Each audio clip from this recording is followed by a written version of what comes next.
بسم الله الرحمن الرحيم. يا أيها المزمل قم الليل إلا قليلا نصفه أو انقص منه قليلا أو زد عليه ورتل القرآن ترتيلا إنا سنلقي عليك قولا ثقيلا إن ناشئة الليل هي أشد وطئا وأقوم قيلا إن لك في النهار سبحا طويلا واذكر اسم ربك وتبتل إليه تبتيلا رب المشرق والمغرب لا إله إلا هو فاتخذه وكيلا واصبر على ما يقولون واهجرهم هجرا جميلا وذرني والمكذبين أولي النعمة ومهلهم قليلا إن لدينا أنكالا وجحيما وطعاما ذا غصة وعذابا أليما يوم ترجف الأرض والجبال وكانت الجبال كثيبا مهيلا إنا أرسلنا إليكم رسولا شاهدا عليكم كما أرسلنا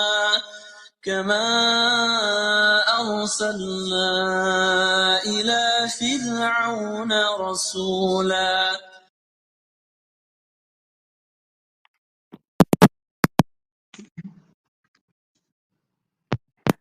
السلام علیکم ورحمۃ اللہ وبرکاتہ۔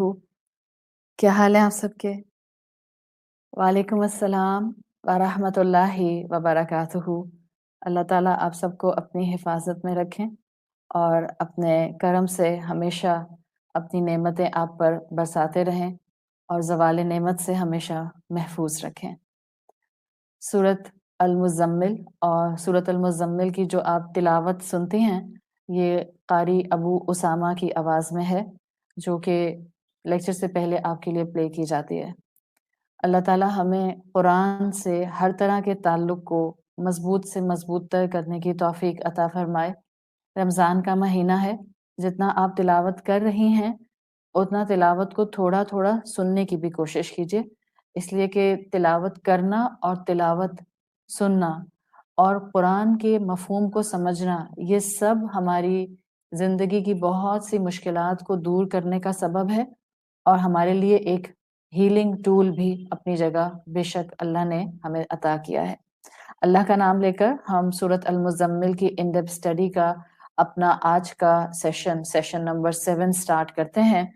الحمدللہ رب العالمین والصلاة والسلام علی اشرف الانبیاء والمرسلین وعلی آلہ وصحبہ ومن استنى بسنتہ الی یوم الدین۔ اللہم جعلنا منہم ومن الذین آمنوا وعملوا الصالحات وتواصوا بالحق وتواصوا بالصبر آمین یا رب العالمین۔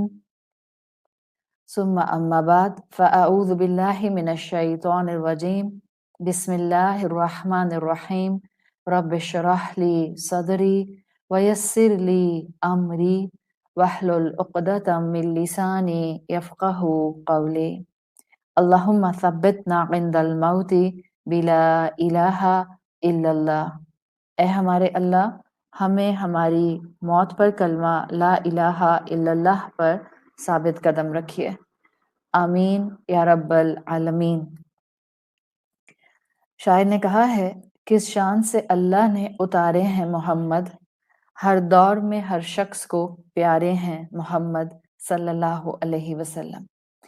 رسول اللہ صلی اللہ علیہ وسلم کی محبت جو اللہ نے ایکسپریس کی ہے اس کا اظہار ہم سورۃ المزمل میں اسٹڈی کر رہے ہیں۔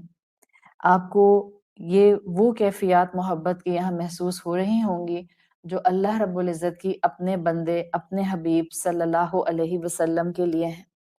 ہم نے اب تک الحمدللہ اس اسٹڈی میں یہ دیکھا کہ آپ کو پہلی وحی ملنے کے بعد جو کیفیات آپ پر بہت اوور ویلمنگ ہو گئی تھیں، اس کیفیت کو اللہ تعالیٰ نے قرآن کی اس آیت کے تھرو یا قرآن کی ان صورتوں کے تھرو جو کہ اس وقت میں آئی ہیں ان کو ہمارے سامنے رکھا ہے۔ اللہ کے رسول کا خوف کا جو کیفیت تھی اس کا اظہار ہمارے سامنے کرنا، اس کے لیے اسکالرز کہتے ہیں کہ یہ امت کو بتانا مقصود تھا تاکہ امت بھی اپنے اپنے وقت پر جب دین پر چلے گی، جب بھی کوئی مسلمان دین پر چلے گا اور اس کو مختلف فیئر آئیں گے، اس کو مختلف سرکمسٹانسز کی مشکل نظر آئے گی، تو اس کو بھی وہی کرنا ہے جس کا حکم اللہ نے اپنے حبیب صلی اللہ علیہ وسلم کو دیا، تاکہ اس کا بھی فیئر جو ہے وہ کم سے کم آدھے سے آدھا یا ختم سے ختم کی طرف چلا جائے۔ یعنی جس کا حکم اللہ کے رسول صلی اللہ علیہ وسلم کو دیا جا رہا ہے، اب وہی حکم ہم پر بھی سملر کیفیات میں اپلائی کرتا ہے۔ آپ کو اور مجھے خوف ہو رہا ہو تو کیا کرنا ہے؟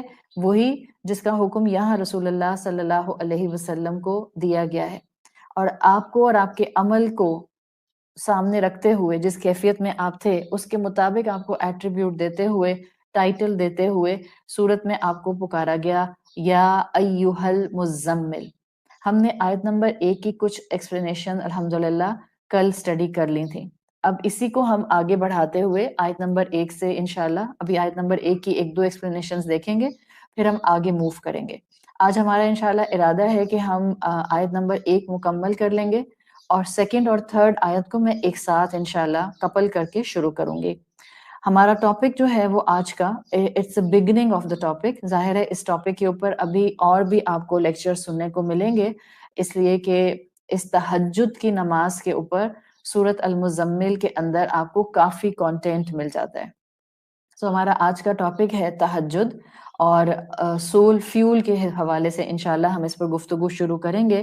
ہم اپنی کل کی ساری ایکسپلینیشنز کو اگر ذہن میں رکھنے کے بعد آگے بڑھتے ہیں تو اب جو میری اگلی ایکسپلینیشن ہے ریلیٹڈ ٹو آیت نمبر 1 یا ایھا المزمل کے بارے میں، تو یہاں پر آپ کو یہ تو پتہ چل گیا کہ المزمل کا جو ایٹریبیوٹ ہے یا جو ٹائٹل ہے جو رسول اللہ صلی اللہ علیہ وسلم کو پکارنے کے لیے استعمال کیا گیا، یہ اس لیے استعمال کیا گیا کہ آپ پر ایک خوف کی حالت تھی، آپ پر ایک ویکنس کی حالت تھی، آپ کے اوپر ایک پریشانی تھی جس میں آپ اپنے آپ کو لیئرز کے اندر چھپا رہے تھے۔ کہ انسان جب پریشان ہوتا ہے تو وہ خود کو ہائیڈ کرتا ہے، کبھی بازوؤں سے ہائیڈ کرتا ہے، کبھی خود کو کمفرٹر میں لٹا لیتا ہے، کبھی چادر اوڑھ لیتا ہے۔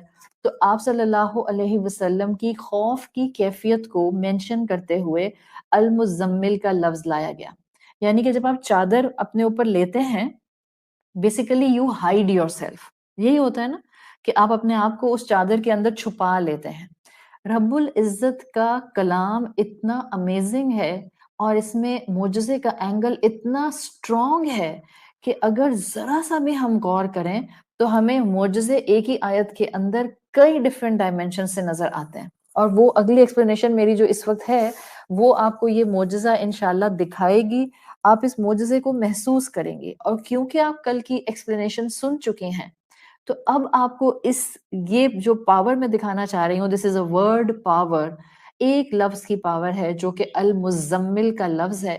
کل کی ایکسپلینیشن کو سننے کے بعد آج آپ کو قرآن کے ایک لفظ کا معجزہ واضح نظر آئے گا۔ ہم نے کہا مزمل کا مطلب ہے خود کو کورنگ میں چھپانا ڈیو ٹو فیئر۔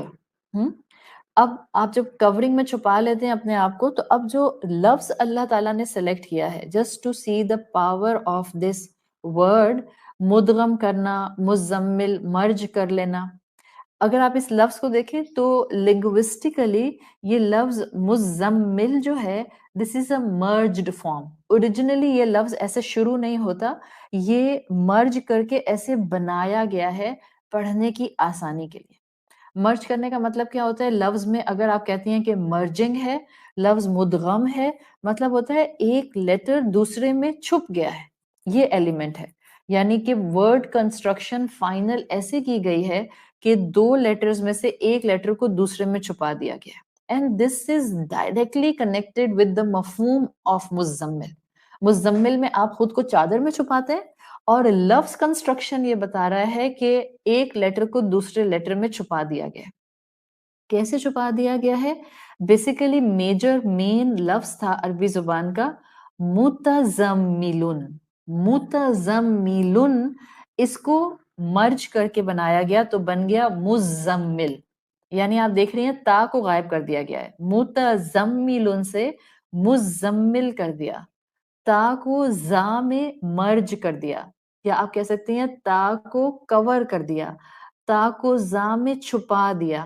اور اس چھپانے کی وجہ سے متزمل میں جب ہم نے تا کو زا میں چھپایا تو زا پر تشدید آ گئی، شد آ گئی. This is a connection which is a very strong miraculous connection of the word, linguistic word, جو اس کے مفہوم سے ڈائریکٹلی کنیکٹ ہو رہا ہے. جیسے رسول اللہ صلی اللہ علیہ وسلم نے خود کو چادر میں کور کر لیا، ویسے ہی یہ لفظ itself المزمل ایک تصویر اس کیفیت کی لنگوسٹکلی کھینچ رہا ہے کہ کور کیسے کیا جاتا ہے، ایک چیز دوسرے میں چھپ جاتی ہے. قرآن حقیقتاً معجزہ ہے، اور یہ فیکٹ ہے کہ اس کے عجائب کبھی ختم نہیں ہوں گے، اس کے ونڈرز کبھی ختم نہیں ہوں گے. آپ ڈائیو کرتے جائیں اس کے اندر، اور آپ اس کے اندر سے علم کے موتی، سکون کے موتی، حکمت کے موتی نکال کر اپنی زندگی کا حصہ بناتے رہیں تو قرآن کے ونڈرز، قرآن کے عجائب کبھی ختم نہیں ہوں گے. آپ سوچیں کہ ابھی تک ہم نے صرف یا ایھا المزمل پر جتنی بات کی ہے، بھلا یہ خوبصورتی تیزی سے ترجمہ پڑھنے میں آپ کو اور مجھے محسوس ہو سکتی ہے؟ کبھی بھی نہیں ہو سکتی. تو ہر بڑی شے کو حاصل کرنے کے لیے محنت کرنی ہوتی ہے، راحت کو پیچھے چھوڑنا ہوتا ہے، وقت لگانا ہوتا ہے، ایفرٹ ڈالنی ہوتی ہے، خون پسینہ بہانا ہوتا ہے، پھر جا کر کوئی بڑی چیز آپ کو حاصل ہوتی ہے. تو لائف ٹائم کوالٹی اس کلام کو ہماری چاہیے، اور ایک ایسا طریقہ کار لائف ٹائم کوالٹی کو اڈاپٹ کرنے کے لیے آپ کر سکتی ہیں کہ بس کسی کلاس کے ساتھ جڑ جائیں. کوئی ضروری نہیں ہے کہ صرف آپ اس ان ڈیپتھ اسٹڈی کلاس کے ساتھ جڑیں. جو آپ کے پاس بیسٹ پاسبل فارم ہے، قرآن کی کلاس کے ساتھ کنیکٹ ہو جائیں، تاکہ ایسے کنیکٹ ہوں کہ ڈسپلن کے ساتھ کنیکٹ ہوں، ایسے کنیکٹ ہوں کہ آپ کو قرآن سے فیول ملتا رہے، ایسے کنیکٹ ہوئے کہ آپ کی جو ذمہ داریاں ہیں جو اللہ رب العزت نے آپ پر ڈالی ہیں وہ بھی نپتی رہیں. اسکیپ روٹ نہ ہو میری قرآن کی کلاس میرے گھر سے، اور میں اپنے اصلاح کے فیکٹر کو بھی تھامے رہوں، اور اصلاح کے رنگ میری شخصیت کو نکھارتے بھی رہیں. تو یہ سارے وہ ایکسپلینیشنز ہیں جو وقت لگائے بغیر آپ کو سمجھ نہیں آ سکتے کہ کتنا قرآن کے الفاظ میں چھپے ہوئے ہیں. آیت کی ایکسپلینیشن آپ کو آیت کی ایک دقیق گہرائی، جس کو آپ کہتی ہیں ویری ڈارک ڈیپ ڈیپتھ، وہ دکھاتی ہے. سو دس از دا ایکسپلینیشن جس میں ہم نے مزمل کے لفظ کی ورڈ پاور کو اس کے مفہوم سے کنیکٹ کیا ہے. اب اگلی ایکسپلینیشن جو پہلی آیت سے ہی کنیکٹڈ ہے، یا ایھا المزمل، اور وہ کلاسیکل اسکالرز دیتے ہیں امتیاز رسول اللہ، اللہ کے رسول صلی اللہ علیہ وسلم کی ایک ڈسٹنگوشنگ پوزیشن. امتیاز رسول اللہ یعنی اللہ کے رسول صلی اللہ علیہ وسلم سے جس محبت سے اللہ نے یہاں پر ان کو ایک ٹائٹل سے پکارا ہے.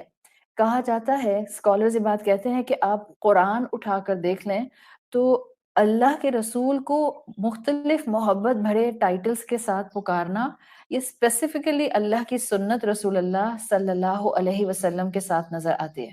یعنی یہ آپ کا امتیاز تھا، آپ کی ڈسٹنگوشنگ کوالٹی تھی. اس لیے کہ باقی انبیاء کو جب بھی اللہ تعالیٰ نے قرآن میں پکارا ہے تو اللہ نے ان کو ان کے ناموں سے ایڈریس کیا ہے. اللہ تعالیٰ نے ان کو ان کے ناموں سے حرف ندا کے ساتھ اٹیچ کر کے پکارا ہے. اللہ نے کئی انبیاء اور کئی رسولوں کا قرآن میں ذکر کیا ہے. 26 آتے ہیں یا 27 میکسیمم آتے ہیں، the number is little different، یا 26 ہیں یا 27 ہیں، لیکن جس بھی رسول کو اللہ تعالیٰ نے قرآن میں ایڈریس کیا ہے، یا موسیٰ، یا عیسیٰ، یا زکریہ، یا نوح، یا ہود، یہ اس طرح سے ان کے ناموں کے ساتھ حرف ندا لگا کر ان کو پکارا گیا ہے۔ اسکالرز لکھتے ہیں کہ جب اللہ کے رسول صلی اللہ علیہ وسلم کو قرآن میں پکارا ہے، فَلَمَّا أَرَادَ أَن يُنَادَ حبیب محمد المصطفیٰ صلی اللہ علیہ وسلم، جب اللہ رب العزت نے محمد صلی اللہ علیہ وسلم کو ندا لگانے کا ارادہ کیا، پکارنے کا ارادہ کیا، قال تبارک و تعالی یا ایہا النبی، اے نبی، ربو کا ینادی، آپ کا رب آپ کو پکارتا ہے۔ یا اللہ تعالیٰ نے کہا یا ایہا المزمل، یا ایہا المدثر۔ تو یہ ٹائٹلز جو محبت کے ٹائٹلز ہیں، یہ اسکالرز کہتے ہیں کہ رسول اللہ صلی اللہ علیہ وسلم کو دیے گئے۔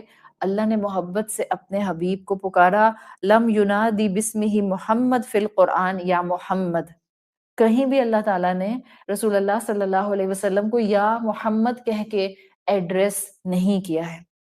آپ فاتحہ سے لے کر سورۃ الناس تک سٹڈی کر لیں۔ ہاں، جب آپ کی رسالت کو مینشن کیا گیا، آپ کے مقام کو مینشن کیا گیا، آپ کا رسول ہونا مینشن کیا گیا، تب کہا گیا وما محمد الا رسول، محمد نہیں ہے لیکن صرف ایک رسول۔ تو یہ امتیاز ہے رسول اللہ صلی اللہ علیہ وسلم کا کہ آپ کو اللہ نے محبت بھرے ٹائٹل سے پکارا ہے۔ Again there is a lesson for us، آپ اسی کو محبت سے پکارتے ہیں مختلف ٹائٹلز کے ساتھ، جس کے ساتھ آپ کی محبت کا اینگل تھوڑا مختلف ہوتا ہے۔ اسی لیے ماں اپنے بچے کو ڈفرینٹ نک نیم سے پکارتی ہے، اس لیے کہ اس کا محبت کا اینگل بالکل الگ ہوتا ہے، اور ہر مرتبہ وہ جو مختلف نام سے اپنے بچے کو ایڈریس کرتی ہے، اس کا ہر ٹائٹل کے اندر محبت کا پہلو اجاگر ہوتا ہے۔ تو رب کو آپ کو نظر آئے گا کہ رب کو جس محبت کا اظہار کرنا تھا، اس کو رسول اللہ صلی اللہ علیہ وسلم کا ڈسٹنگوشنگ فیکٹر بنا دیا، امتیاز رسول بنا دیا، اور آپ کو آپ کے نام کے ساتھ حرف ندا کہہ کے یا محمد کہہ کے نہیں پکارا گیا ہے۔ So this was the second explanation۔ اب جب آپ آگے بڑھتی ہیں تو ابھی تک ہم نے دیکھا کہ آیت نمبر 1 میں صرف پکار ہے، یا ایہا المزمل، محبت کا اظہار ہے۔ اب جو اللہ تعالیٰ نے آگے بات کہنی ہے، اس بات کے لیے آپ کو آیت 2 کی طرف جانا پڑتا ہے۔ جیسے کہ آپ کو میں نے ابھی بتایا تھا پچھلی کلاس میں، کل ہی ہم نے بات کی تھی کہ علم البلاغہ پرسپیکٹو میں جب کسی کو یا ایہا کہہ کے پکارا جاتا ہے، تو نہ صرف اس میں ایک کلوزنس ہوتی ہے، نہ صرف اس میں رسپیکٹ ہوتی ہے، نہ صرف اس میں کسی کو مقام دیا جاتا ہے، سائملٹینیسلی یہ فیکٹر بھی ہوتا ہے کہ اب جو اس کے بعد بات بتائی جائے گی وہ بڑی سیریس بات ہے، ویلیویبل بات ہے، اٹ ہیز سم ویٹیج، وہ بڑی بینیفیشل بات ہے۔ تو اللہ کے رسول صلی اللہ علیہ وسلم کو ان کے حالت خوف میں محبت سے پکار کر اب اللہ تعالیٰ جو حکم دینا چاہ رہے ہیں یا جو بات کہنا چاہ رہے ہیں وہ اگلی آیت میں آ رہی ہے۔ یہاں آپ کو آیت نمبر 2 پہ جانے سے پہلے ایک اللہ تعالیٰ کی سنت مل گئی ہے۔ ہم ایک دوسرے کی اچھی عادات کو اڈاپٹ کرتے ہیں اور کرنا بھی چاہیے۔ ہم رسول اللہ صلی اللہ علیہ وسلم کی سنتوں پر چلنے کی کوشش کرتے ہیں اور چلنا بھی چاہیے۔ اللہ کی بھی کچھ سنتیں ہیں جو آپ کو قرآن کی آیات سے واضح طور پر نظر آتی ہیں۔ جب بندے کو، بندہ مومن کو اللہ کی سنت سمجھ آ جائے، اس کو ضرور اپنی زندگی کا حصہ بنانا چاہیے۔ سو ہیئر ان دس مقام، شفٹنگ فرام آیا نمبر 1 ٹو آیا نمبر 2، اسکالرز کہتے ہیں کہ اللہ کی سنت، اللہ کی ایک بہت حسین، ایک بہت کمپریہنسو، جامع میتھڈالوجی نظر آ رہی ہے، اور وہ یہ کہ حکم دینے سے پہلے اللہ نے جو طریقہ اڈاپٹ کیا ہے وہ اللہ نے تمام مسلمانوں کو سکھا دیا کہ کسی کو حکم دینے سے پہلے جو میتھڈالوجی تم نے اڈاپٹ کرنی ہے، that's more important than giving حکم۔ اگر یہ بات ماؤں کو سمجھ آ جائے گی تو مائیں اپنے بچوں کی تربیت کافی بہتر پیٹرن پہ کر سکیں گی as compared to the pattern we have adopted right now. اس لیے کہ یہ اللہ کی سنت نظر آ رہی ہے کہ حکم دینے سے پہلے والی methodology is much more important, تاکہ سننے والا ریسیپٹیو ہو جائے، اس کو بات ماننے کا دل کرے۔ بات ماننے میں اس کو اپنا فائدہ نظر آئے. محبتوں سے جب بات کی جاتی ہے تو سامنے والے کو اپنا بینیفٹ خود نظر آنے لگ جاتا ہے. جیسے کہ اللہ تعالیٰ نے یہاں پر اپنے حبیب کو بڑی محبت سے پکار کر اس کے بعد آیت نمبر 2 میں حکم دیا. تو مسلمانوں کو بھی، قرآن پڑھنے والوں کو بھی سبق دے دیا کہ قرآن کی طرف محبت سے پکارا جاتا ہے، اس لیے کہ محبتوں سے سکھائے گئے سبق دلوں پر نقش ہو جایا کرتے ہیں. ہمیں لگتا ہے کہ ہم ایک ہی دفعہ نصیحت کریں اپنے بچوں کو اور ان کو وہ نصیحت ایسی یاد رہ جائے کہ دوبارہ ہمیں نصیحت کرنے کا موقع نہ ملے. اگر یہ سچویشن ڈیولپ نہیں ہو رہی تو مطلب سیدھا سا ہے کہ ہم ابھی محبت سے ان کو نصیحت کر نہیں رہے. تو اس ہتھیار کو جو کہ محبت کا ہتھیار ہے، اس کو کبھی انڈر ایسٹیمیٹ نہیں کیجیے. یہ آپ کی کمزوری نہیں ہوتا. بہت سے لوگوں کو یہ کیوں لگتا ہے کہ اگر ہم لونگ ہو جائیں گے تو لوگ ہمیں جو ہے وہ ڈور میٹ بنا لیں گے، اور اگر ہم لونگ ہو جائیں گے تو لوگ ہماری قدر نہیں کریں گے، اگر ہم لونگ ہو جائیں گے تو لوگ جو ہیں وہ تو ہمارا ناجائز فائدہ اٹھائیں گے. یہ خیال صرف شیطان ڈالتا ہے. اللہ کے رسول صلی اللہ علیہ وسلم سے زیادہ لونگ کوئی تھا ہی نہیں، نہ آپ کے بعد آپ سے زیادہ لونگ کوئی ہو سکتا ہے. آپ کا طریقہ کار، آپ کا منہج، آپ کی میتھڈالوجی محبت تھی. آپ نے تو کسی کو لٹ مار انداز میں دین کی طرف بلایا ہی نہیں، محبتوں سے بلایا ہے، صبر سے بلایا ہے، برداشت سے بلایا ہے. اور یہی سنت یہاں پر اللہ رب العزت کی نظر آ رہی ہے.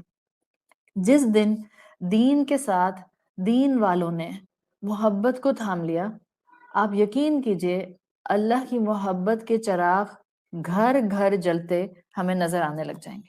میں وداؤٹ ایگزیجریشن بتا رہی ہوں، ہر دل میں ایک دیا روشن کرنے کا سامان ہونے لگ جائے گا اگر دین والوں نے محبت تھام لی. آپ دین پر عمل کر رہی ہیں اور گھر والوں کے دلوں میں ٹمٹماتا چراغ حب اللہ کا نہیں آ رہا. کس کو پریشان ہونا چاہیے؟ کس کے لیے پریشان ہونا چاہیے؟ ہم کہتے ہیں گھر والوں کے لیے نہیں، اپنے لیے پریشان ہو جائیں. اس لیے کہ ہم دین پر عمل کر رہے ہیں، ہم ان کو دین بتا رہے ہیں یا ہم ان کو کر کے دکھانے کی کوشش کر رہے ہیں، لیکن ان کے دلوں کے اندر ایک چھوٹا سا بھی فلکرنگ فلیم حب اللہ کا ڈیویلپ نہیں ہو رہا. then problem is within me. میرا پرابلم ہے، ان کا پرابلم نہیں ہے. تو مراد ہے کہ محبت کا ہتھیار تھامیے.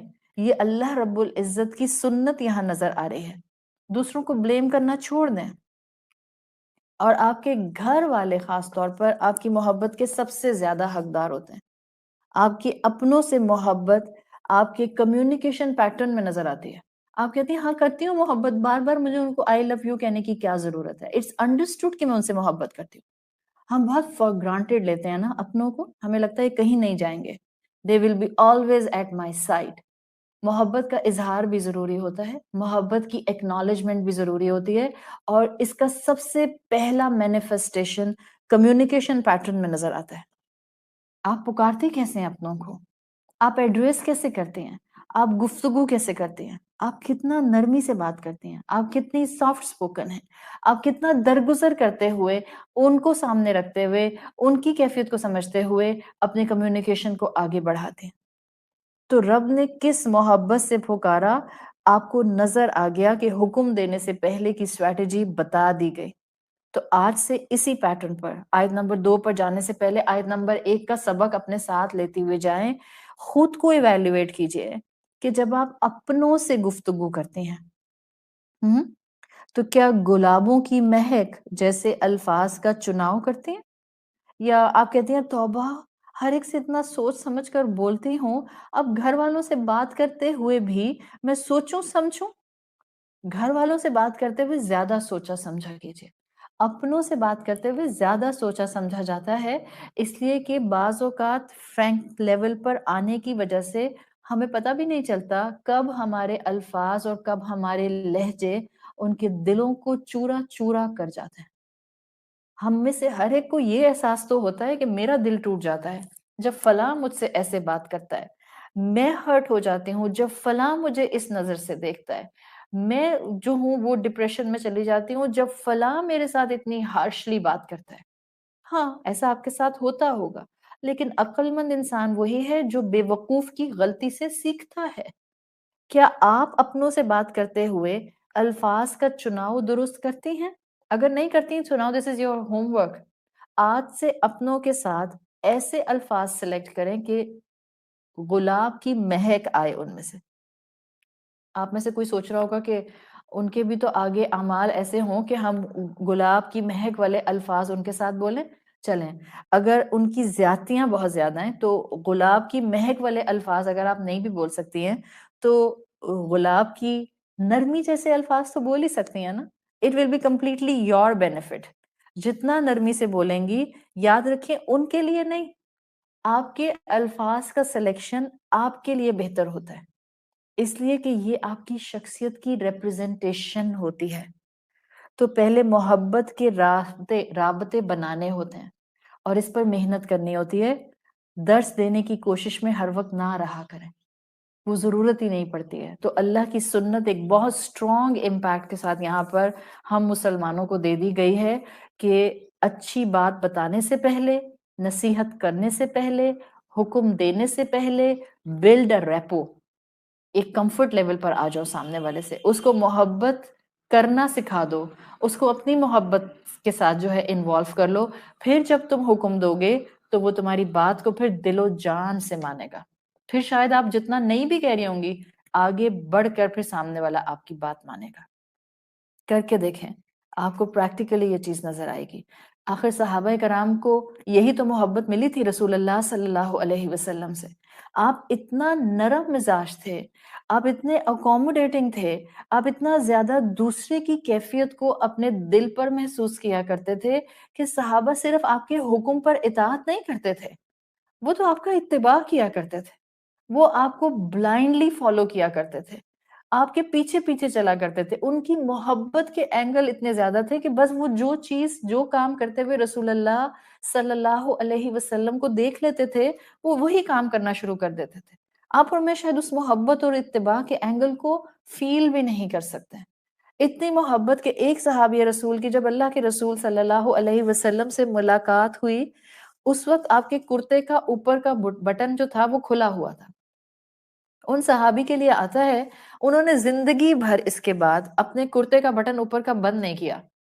آج کے ہم جیسے مسلمان ہوں، نعوذ باللہ، ہم کہیں چلو کتنا ایکسٹریمسٹ بندہ، اب اس میں بھی کیا، بس نماز پڑھ تو رہا تھا، کافی تھا۔ یہ کون سی محبت کا اینگل ہے؟ محبت میں پیمانے نہیں رکھے جاتے ہیں۔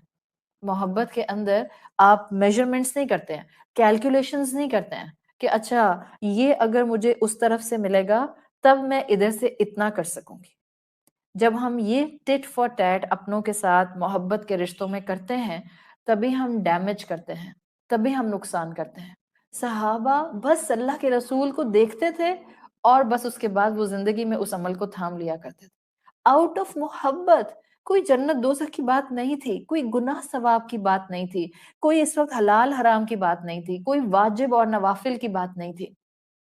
بس انہوں نے اپنی زندگی میں پہلی مرتبہ رسول اللہ سے ملاقات کی، ان کا کرتے کا بٹن کھلا ہوا دیکھا اوپر والا، زندگی بھر اس محبت میں انہوں نے وہ کرتے کا بٹن بند نہیں کیا۔ اللہ کو جس بات پر پیار آ جائے، اللہ کو تو بندے کی ایک ادا پر پیار آ جائے، وہ اللہ اپنے بندے کو زندگی بھر کی کمزوریوں کے ساتھ بخش سکتا ہے، ہمیں بھی بچ سکتا ہے۔ آپ کی اور میری نیتیں صاف ہونی چاہیے، خلوص بھرپور ہونا چاہیے، ٹرانسپیرنسی کے سمندر ہمارے اندر ہوں گے، آٹومیٹیکلی ہمارے چھوٹے چھوٹے اعمال اللہ رب العزت کو محبت کی طرف، ہمارے اوپر رحمت برسانے کی طرف لے کر آئیں گے۔ تو اللہ رب العزت نے محبت کے ساتھ رسول اللہ صلی اللہ علیہ وسلم کو ندا لگاتے ہوئے، آپ کو امتیاز دیتے ہوئے، یا ایھا المزمل کہتے ہوئے آگے فرمایا، آیت نمبر 2 اور آیت نمبر 3، قم اللیل الا قلیلا، rise and stand at night but for a short while، آیت نمبر 2۔ اور آیت نمبر 3 میں فرمایا، نصفہ او انقص منہ قلیلا، ہاف آف دا نائٹ کھڑے ہوں یا تھوڑا سا ہاف نائٹ سے کم کھڑے ہوں، نصفہ او انقص، آدھی رات یا چلیں آدھی میں سے تھوڑی کم کر لیں، کمی کر لیں، منہ قلیلا، رات میں سے تھوڑی سی رات کو کم کر کے آپ زیادہ ٹائم قیام کیجئے، آدھی رات قیام کیجئے یا بس آدھی سے تھوڑا کم لیکن قیام کیجئے۔ دس از دا حکم جو سورت المزمل کی آیت نمبر 2 اور 3 میں رسول اللہ صلی اللہ علیہ وسلم کو دے دیا گیا۔ اس مفہوم کو، یہ جو آیت نمبر 2 اور 3 میں بن رہا ہے، اس کو دو طرح اسکالرز ڈیفائن کرتے ہیں۔ قم اللیل الا قلیلا نصفہ او انقص منہ قلیلا۔ نمبر 1 وہ کہتے ہیں اس مفہوم میں جو آپ کو ویٹیج ملتا ہے، جو اگر آپ شان نزول کو ذہن میں رکھیں گے نا تو آپ کو دونوں مفہوم سمجھ آئیں گے۔ پہلا مفہوم وہ کہتے ہیں کہ اس میں سے یہ نکلتا ہے کہ رات میں زیادہ وقت پلیز قیام میں کھڑے رہیے، spend only a little of it in sleep، کم سوئیے اور زیادہ وقت اپنے قیام میں کھڑے رہیے۔ یہ والا کانسیپٹ اسکالرز کہتے ہیں کہ پہلا مفہوم ان دو آیتوں سے یہ سامنے آتا ہے، اور جو دوسرا مفہوم ہے وہ کہتے ہیں جو اس سے آ سکتا ہے، دا پاسبل مفہوم، وہ یہ کہ تم سے پوری رات میں قیام میں کھڑے ہونے کی توقع نہیں رکھ رہا، کچھ ریسٹ بھی کر لو اور پھر ایک حصہ رات کا قیام کرو، عبادت کرو۔ اگر آپ شان نزول دیکھتے ہیں اور پریکٹیکل امپلیکیشن دیکھتے ہیں سورت المزمل کی، تو کلاسیکل اسکالرز کہتے ہیں کہ جو قرآن کے اور بھی مقامات ہیں جہاں پر قیام، رات کے قیام کی اہمیت آئی ہے، اس کو بھی سامنے رکھا جائے، اور اگر ہم شان نزول کو بھی سامنے رکھیں تو وہ کہتے ہیں سورہ دہر کی آیت نمبر 26 بھی کچھ یہی مفہوم بتاتی ہے۔ سورہ دہر جس کو سورۃ الانسان بھی کہا جاتا ہے، سورۃ الدہر آیت نمبر 26، وہاں اللہ نے فرمایا ہے وَمِنَ اللَّيْلِ فَاسْجُدْ لَهُ وَسَبِّحْهُ لَيْلًا طَوِيلًا، اور رات کے کچھ حصے میں آپ اس کے سامنے سجدہ کریں اور لمبے حصے میں اس کی پاکی بیان کریں، یعنی کہ ایکسٹینڈڈ قیام کریں، کھڑے رہیں تاکہ آپ زیادہ قرآن پڑھیں۔ تو چاہے آپ سورت دہر کی آیت نمبر 26 دیکھیں یا آپ اس سورت مزمل کی پریکٹیکل ڈیمونسٹریشن دیکھیں جو کہ کی گئی رسول اللہ صلی اللہ علیہ وسلم اور صحابہ کی طرف سے، تو آیت نمبر 2 اور 3 میں پہلا مفہوم اسٹرانگلی سامنے آتا ہے، اور وہ پہلا مفہوم کیا ہے کہ آیت نمبر 2 اور 3 میں رسول اللہ صلی اللہ علیہ وسلم اور آپ کے فالوورز کو حکم دے دیا گیا کہ زیادہ قیام کرنا ہے رات میں اور کم سونا ہے۔ سو بیسیکلی یہ وہ ایسنس ہے جو کہ اللہ نے حکم کے طور پر اللہ کے حبیب صلی اللہ علیہ وسلم کو دیا، اور بڑی محبت کے ساتھ حکم دیا کہ دیکھیں آپ کھڑے ہو جائیں، یعنی کہ یہ قیام اللیل کا حکم ہے جو اللہ رب العزت نے ڈائریکٹلی رسول اللہ صلی اللہ علیہ وسلم اور آپ کے فالوورز کو دیا۔ علماء کے اندر دیکھیں آیت میں قیام اللیل نہیں ہے، قم اللیل ہے، اور قم کا مطلب ہوتا ہے کھڑے ہو جانا، رائز اینڈ اسٹینڈ۔ لیکن اگر آپ اپنے اسلامک ٹریڈیشن کو اسٹڈی کرتے ہوئے آتے ہیں since the time of رسول اللہ and صحابہ کرام، unanimously scholars کا consensus ہے قم اللیلی کا مطلب is actually قیام اللیل، جس کو آپ لنگوسٹیکلی قیام اللیل کہتے ہیں، صحیح، یعنی کہ جب آپ رات کی عبادت کرتی ہیں۔ اب یہاں ایک پوائنٹ ابھی سمجھ لیں قیام اللیل کے حوالے سے، وہ یہ ہے کہ ابھی ہم ڈفرینٹ ٹرمینالوجیز دیکھیں گے کہ جو رات کی عبادت کے لیے اسائن کی گئی ہیں۔ ہم انشاءاللہ پہلی ایکسپلینیشن میں آیت نمبر 2 اور 3 کی ڈفرینٹ ٹرمینالوجیز دیکھیں گے جو کہ اسائن کی گئی ہیں فار رات کی عبادت۔ اس میں اگر ہم قم اللیل سے سب سے پہلے قیام اللیل ہی کو اپنے سامنے رکھیں تو جی ہاں، قیام اللیل کا ایک مطلب تہجد کی نماز ہے، بالکل اس سے یہی مراد بھی ہے، لیکن آپ اگر کانسٹنٹلی اسکالرس کو اسٹڈی کرتے ہوئے آئیں تو آپ کو پتہ چلتا ہے کہ قیام اللیل کا مطلب ہے any kind of Ubadah at night. It's not just related to اللہ اکبر کر کے قیام کی حالت میں جو آپ نوافل پڑھتی ہیں، yes it is that نوافل thing also. Simultaneously whatever you will do رات میں عبادت کے طور پہ وہ بھی قیام اللیل میں آتا ہے۔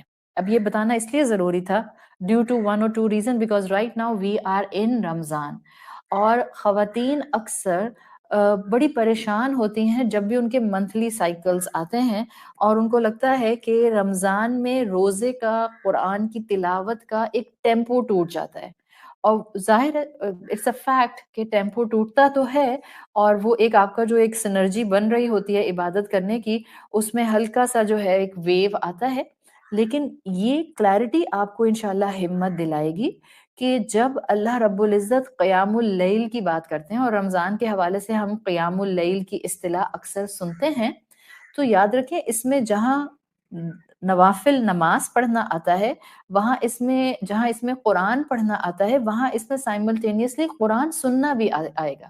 سو اسکالرس کے مطابق اینی عبادت which you will do at night time, that will be under the shade and under the umbrella of قیام اللیل. تو آپ چاہے لیکچر سن رہی ہیں، چاہے آپ تسبیح پڑھیں، آپ تسبیح پڑھ سکتی ہیں اپنے پیریڈز کے اندر، نو ایشو، آرام سے پڑھ سکتی ہیں. جو فقہی معاملات ہیں میں اس کے اندر بالکل نہیں جاؤں گی، اور بہتر ہے کہ آپ لوگ بھی سوال نہیں پوچھیے گا. ویسے بھی معذرت کے ساتھ آپ لوگوں کے کامنٹس میں نہیں دیکھ پاتی ہوں، اس لیے کہ روز بھی لیکچر ہو رہا ہے، اور میں نے بھی اس وقت جو ہے وہ ٹیم کو یہ نہیں کہا ہوا کہ وہ مجھے اسکرین شاٹس لے کر بھیجیں، کیونکہ اس وقت جو ہے وہ اس چیز کو ہم کیٹر نہیں کر پائیں گے. تو فقہی سوال، فقہی کسی قسم کا کنفیوژن آپ کو نہیں آنا چاہیے. آج ہم شروع کر رہے ہیں تہجد کا topic. It will take some time, so صبر کے ساتھ سنیے.